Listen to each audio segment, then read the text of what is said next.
Shalom saudara yang dikasih dalam Tuhan, bersyukur karena hari ini kita kembali diberikan kesempatan untuk bersama-sama merenungkan firman Tuhan melalui program Bible and Coffee. Saudara yang dikasih dalam Tuhan, melalui program ini saya kembali mengajak setiap umat Tuhan untuk mendengarkan firman Tuhan, untuk diperlengkapi dengan firman Tuhan, karena Alkitab jelas mencatat Injil adalah kekuatan Allah yang menyelamatkan. Sehingga ketika kita merenungkan firman Tuhan, ada kekuatan yang baru yang menopang kehidupan kita, menuntun kita dan mengarahkan kita dalam seluruh ketetapan janji-janji Tuhan. Saudara yang dikasih dalam Tuhan, sebelum saya berdoa untuk kita bersama-sama merenungkan firman Tuhan, saya kembali mengingatkan saudaraku bahwa hari Senin 11 Maret jam 9.30 atau setengah 10 pagi di Gereja Kristen Protestan Oikumene Lanut Sulaiman atau GKPO Lanut Sulaiman,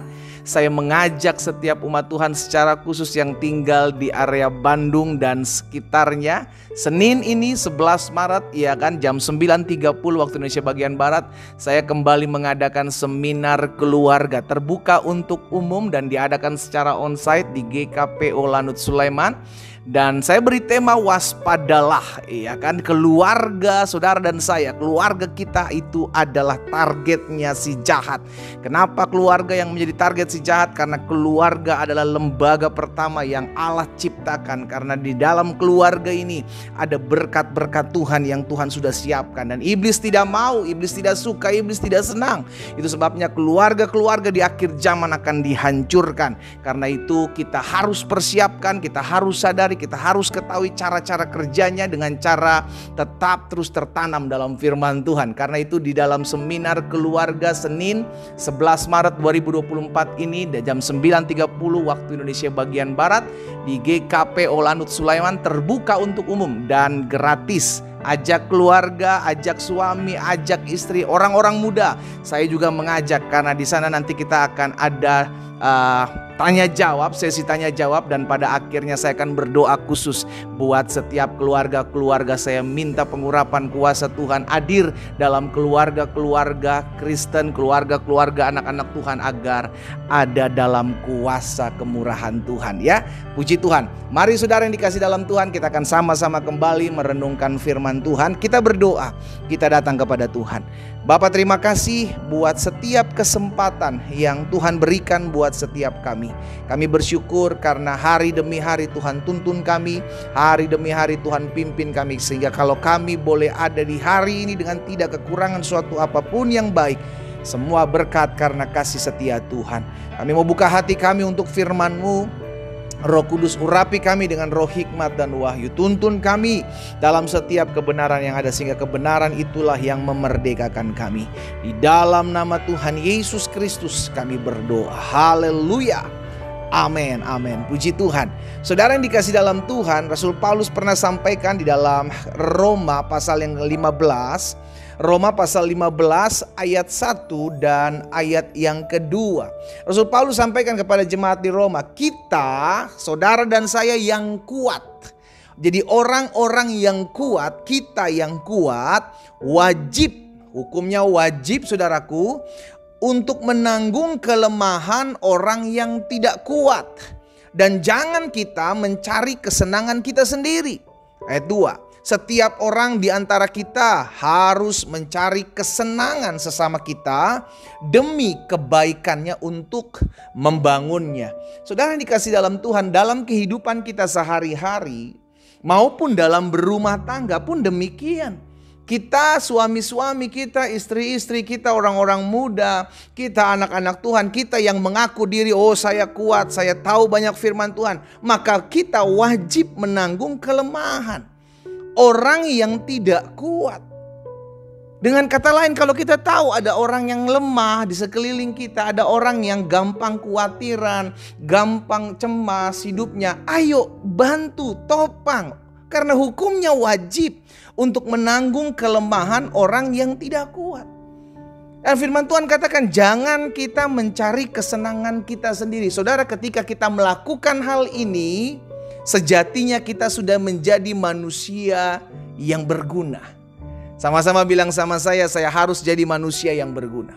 Tidak lagi hidup untuk apa? Mencari kesenangan sendiri. Karena selalu saya sampaikan sindrom di akhir zaman ini adalah me, myself, and I.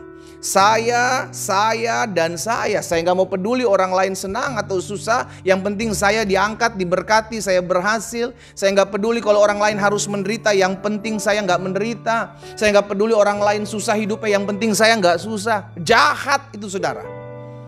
Itu sebabnya di masyarakat Sulawesi Utara, saudara dikasih dalam Tuhan, ada suatu semboyan atau ada suatu ungkapan yang berkata Sito Timo Tumoto. Wah, apa itu pendeta artinya? Intinya adalah orang hidup atau manusia hidup baru bisa dikatakan sebagai manusia jika dapat memanusiakan manusia lain. Atau simpelnya orang hidup menghidupkan orang lain. Dengan kata lain, kita jadi berguna.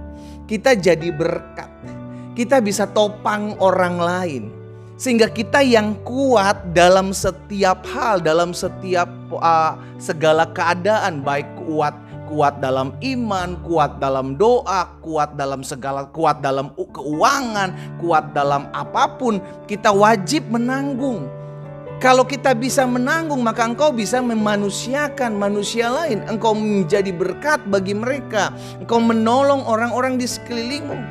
Kesanggupan itu pun kita dapati dari Tuhan. Itu yang mesti kita sadari. Sehingga tidak ada orang yang, oh lu udah gua tolong ya, lu udah gua bantu ya, ayo balas. Nggak ada orang lagi yang sombong. Kenapa? Karena kita sadar kalau kita kuat karena Tuhan berikan kita kekuatan. Kalau Tuhan sudah berikan saya kekuatan, maka saya yang kuat wajib menanggung kelemahan orang yang tidak kuat. Dan saya nggak boleh mencari kesenangan sendiri. Setiap orang di antara kita hukumnya harus mencari kesenangan sesama. Dalam rumah tangga pun demikian. Mungkin suamimu lemah, Bu. Mungkin istrimu lemah, Pak. Mungkin anak-anakmu lemah, mungkin orang tuamu lemah. Ayo topang. Jangan justru dia ini pendeta, ya ampun saya sudah bertahan jadi istrinya dia bertahun-tahun, saya udah capek, udah lemah saya udah nggak kuat ngadepin dia. Aduh kurangnya banyak. Suami juga nggak mau kalah, ribut saja ya kan. Ujung-ujungnya apa? Ujung-ujungnya si iblis yang tertawa. Dia berhasil memecah belah saudara, suami-suami, istri-istri, orang tua dengan anak. Karena apa? Memperbesarkan kelemahan, kekurangan. Yang harusnya kelemahan itu ditanggung, ini malah kita sikat, malah jadi bahan untuk kita serang. Oh jahat saudaraku. Hari ini kita diingatkan firman Tuhan. Ayo kita yang kuat wajib menanggung kelemahan orang yang tidak kuat. Tidak ada orang yang sempurna, kita pun ada di sisi lain kekurangan kita. Itu sebabnya kita perlu manusia lain untuk menopang kekurangan kita. Perlu manusia lain untuk melihat keterbatasan kita dan menopang keterbatasan kita. Makanya pemain bola sekelas Ronaldo, Messi juga masih butuh pelatih saudaraku. Kenapa? Karena mereka gak bisa lihat kekurangan mereka. Yang bisa ngelihat kekurangannya siapa? Pelatihnya lah. Disitulah kita lihat bahwa setiap manusia tidak luput dari ketidaksempurnaan. Ada kelemahan. Kelemahan yang satu berbeda dengan kelemahan yang lain. Kekurangan yang satu berbeda dengan kekurangan yang lain. Hanya karena kelemahan kita berbeda bukan berarti kita harus saling serang, saling sikut, saling melemahkan. Justru sebaliknya.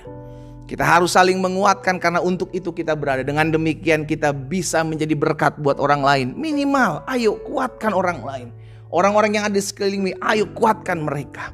Dengan demikian kita bisa menjadi perpanjangan tangan Tuhan. Kita berdoa, kita datang kepada Tuhan. Bapa terima kasih buat setiap berkat firman Tuhan. Kami bersyukur buat setiap anugerah dan kemurahan Tuhan yang selalu nyata dalam hidup kami. Tuhan Yesus tolong kami. Sehingga kami melihat kepekaan ada orang-orang di sekeliling kami yang mungkin lemah. Mungkin kurang dalam hal apapun. Tuhan tolong kami, mampukan kami untuk melihat keadaan. Sehingga kami bisa menanggung, kami bisa menolong, kami bisa menopang. Sehingga kami mencari kesenangan sesama kami. Hamba berdoa buat anak-anak Tuhan dimanapun mereka berada di dalam nama Yesus. Tuhan campur tangan, Tuhan bela, Tuhan tolong. Tuhan perlengkapi setiap kami untuk terus menjadi perpanjangan tangan Tuhan, menanggung setiap kelemahan sesama kami. Hamba berdoa juga buat yang sakit, Tuhan pulihkan. Hamba percaya tergenapi firman-Mu, disampaikan firman, disembuhkan setiap mereka, terjadi di rumah kami masing-masing saat ini.